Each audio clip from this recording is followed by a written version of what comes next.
Allô tout le monde, j'espère que vous allez bien. Aujourd'hui, on se retrouve pour une toute nouvelle vidéo de Storytime. Dans cette vidéo-ci, je vais vous raconter une histoire qui m'est arrivée il y a plus qu'une dizaine d'années. Je pense qu'elle n'est pas jamais entre 11 ou 12 ou 13 ans. Bref, cette histoire-là, ça m'a fait capoter, ça m'a rendue anxieuse, nerveuse. Et cette histoire-là, c'est pas le genre d'expérience que tu as envie de vivre, surtout en voyage, parce que tu sais, toi qui es en voyage, tu as envie de profiter de la vie, de profiter de beaux moments, puis d'avoir du plaisir, puis de relaxer aussi. T'as pas envie qu'il y ait des imprévus ou avoir du trouble, surtout en voyage. Donc, restez avec moi pour écouter cette belle histoire qui est folle.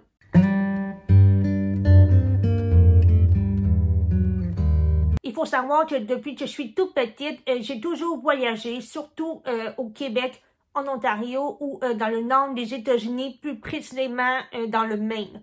Et il faut savoir que vers l'âge de 8-9 ans, mes parents et moi, on a commencé à faire plusieurs voyages en Floride. Donc en Floride, ça se situe aux États-Unis. Et il y a un été, mes parents et moi, on a décidé de retourner en Floride, à Orlando, à Walt Disney. Puis là, cette année-là, on a décidé de ne pas y aller en avion. On a décidé d'y aller en auto. Mais là, ce qu'il faut savoir, c'est qu'en auto, de Québec jusqu'en Floride, c'est pas à côté, là. Tu sais, ça prend environ une journée et demie de route sans arrêt entre cette destination-là.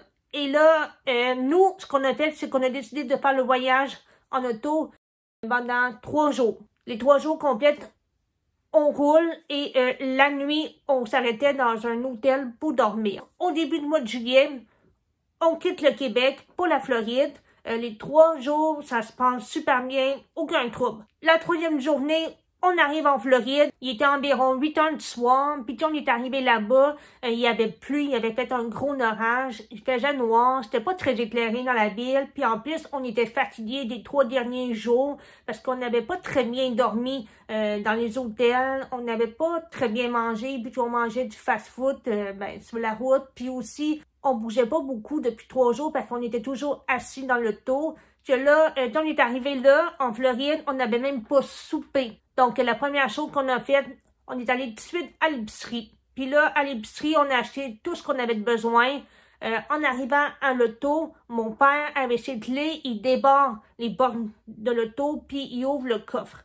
Puis là, on met tout le stock dans le coffre. Mon père, il ramène le panier d'épicerie au rack d'épicerie qui est juste à côté de la porte d'entrée de l'établissement. Il revient, puis là, on était prêt à partir, mais là, le problème, c'est que mon père, il avait plus ses clés. Il avait perdu ses clés. Mais là, il y a 10 minutes, il avait ouvert le coffre avec ses clés. Puis là, 10 minutes plus tard, il les avait perdues. Que là, tu sais, moi puis mes parents, on comprenait pas trop comment il a fait pour perdre ses clés en 10 minutes.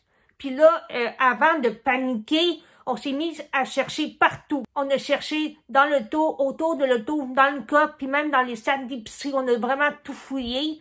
Puis mon père, il est retourné au rack à panier pour aller voir si ses clés étaient là. Il les a pas trouvées. Puis là-bas, il faut savoir que t'as comme l'épicerie, t'as comme la rue où les autos passent, puis t'as comme le parking. Puis là, mon père, à un moment donné, il était rendu dans le milieu de la rue pour chercher ses clés. Puis aussi, il faut savoir que là-bas, c'était très peu éclairé. Puis en plus, il mouillait, il faisait super noir. Puis mon père, il a trouvé ses clés à terre. Puis ses clés, il était correct. Mais une chance qu'il était correct parce que il aurait pu avoir un auto qui aurait pu écraser ses clés avec ses roues, tu sais.